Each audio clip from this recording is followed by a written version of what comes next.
Have you ever woken up in the middle of the night, not from a nightmare, but from a strange, hollow feeling, and found yourself staring at the ceiling, asking, how does this game of life actually work? Why do some people, year after year, become richer and more free, while the majority, honest, hard-working people, stay exactly where they were after a decade or more of grinding? Why does the person who wakes up at 6 in the morning, fights their way onto a crowded bus or train, puts in 10 to 12 hours at work, and still runs out of money by the 25th of every month, why do they struggle? Meanwhile, someone else, who maybe works only a few hours a day, who seems to be on vacation half the time, becomes so wealthy so fast that their children and grandchildren never have to worry about money again. Have you ever noticed the strange, uncomfortable truth about the city's tallest, most luxurious skyscrapers? The laborer who built them with his own hands often lives in a tiny rented room with a tin roof. The man who lifted bricks and poured concrete for a building worth millions can barely afford his own child's school fees. But the owner of that building, who may have never touched a single brick, grows richer every single year. If hard work were everything, the richest people on earth would be laborers. If long hours and sweat were the only secret to success, every rickshaw driver, every factory worker would be a billionaire. But you and I both know that's not how the world works. Why? Because the biggest lie, the greatest illusion that was planted into our minds since childhood is this: just work hard, get good grades, and one day you will succeed. The truth is, hard work is necessary. Without effort, nothing comes. But hard work alone is never enough. The real game isn't about sweat, it's about your thinking, your system, your financial mindset, and above all, your leverage. Let's understand how we became slaves to a system. From childhood, we are taught only one thing: get a job. Our schools and colleges teach us how to become excellent, obedient employees, but they never teach us how money actually works. We learn complex mathematics, memorize science formulas, study centuries-old history, but in no classroom are we ever taught, why do rich people keep getting richer? How do you make money from money? What is the real difference between assets and liabilities? Have you ever asked yourself why? Because the system is designed that way. A country's economy, large corporations, they want most people to just work, follow orders, not ask too many questions, and never think about their own financial freedom. Your entire routine has been predetermined. Wake up, suffer through traffic, reach the office, take orders from your boss, get your salary at the end of the month, pay bills, pay loan EMIs, and then return to the same rat race month after month. Slowly, year after year, a person becomes so tired, so broken, that they stop dreaming altogether. The weekend becomes their entire life. And the saddest part? Society gives this suffocating existence a beautiful name: a settled life. Now let's talk about the trap of EMIs, the auction of your freedom.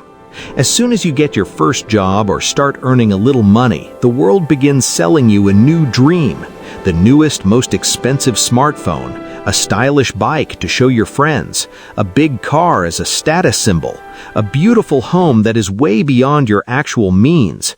And this is where the sweetest poison of this century enters your life: the EMI.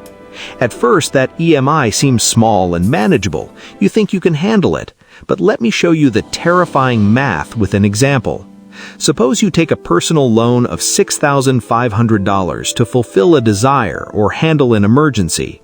The bank charges you 18% interest and gives you 10 years to repay. Do you know what happens? You have to pay about $120 every month. For 10 years, a large chunk of your hard-earned salary goes straight into the bank's treasury. You borrowed $6,500, but you will end up paying back more than $14,000. That's not just a number, that's the price of your freedom. Slowly, these EMIs eat away at your courage. Now you can't leave that suffocating job. You can't take the risk of starting something new. You can't chase your passion or your real dreams. Why? Because on the 5th of every month, the bank wants its money. Think deeply. If the next 15 or 20 years of your life are spent just paying bank EMIs and credit card bills, what will you have left?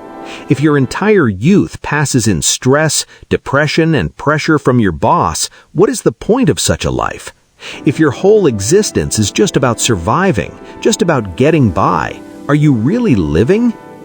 This is the invisible trap that millions of people are stuck in today.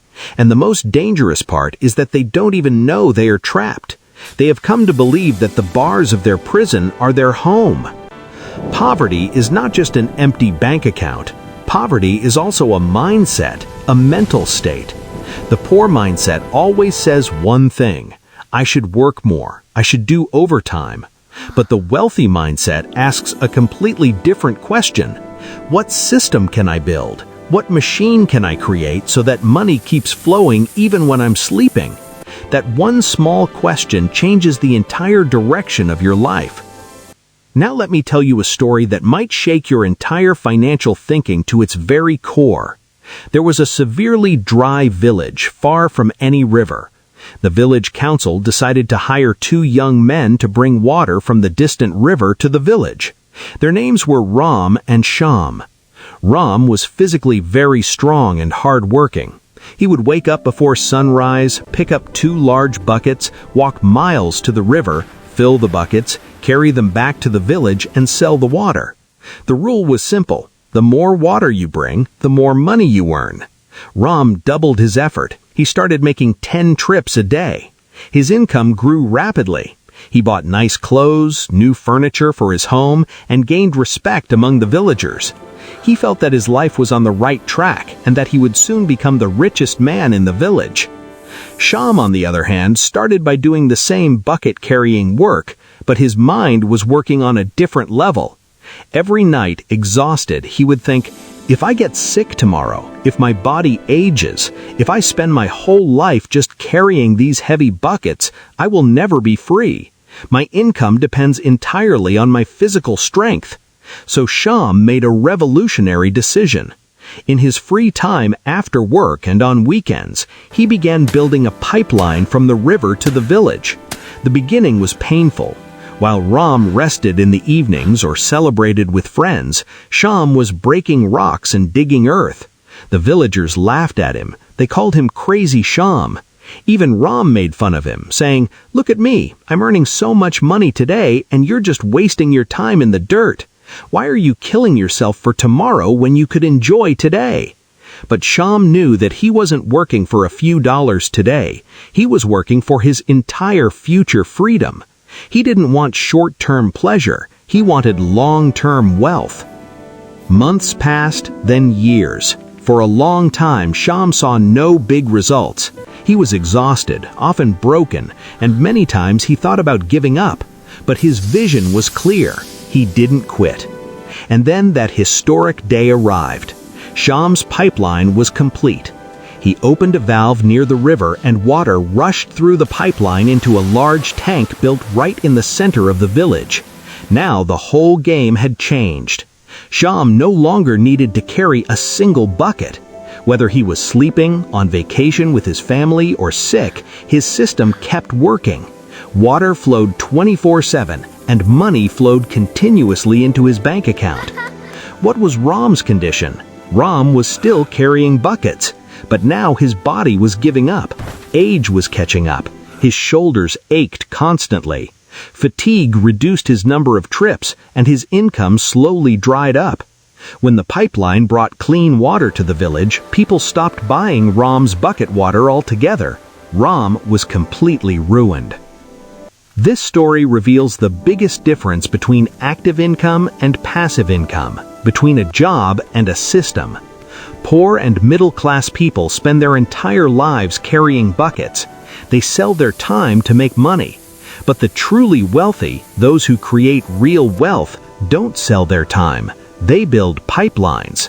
They build systems that work without them, that make money while they sleep. Now, the biggest question in your mind must be, how do you actually build such a system? The answer in one line is through leverage.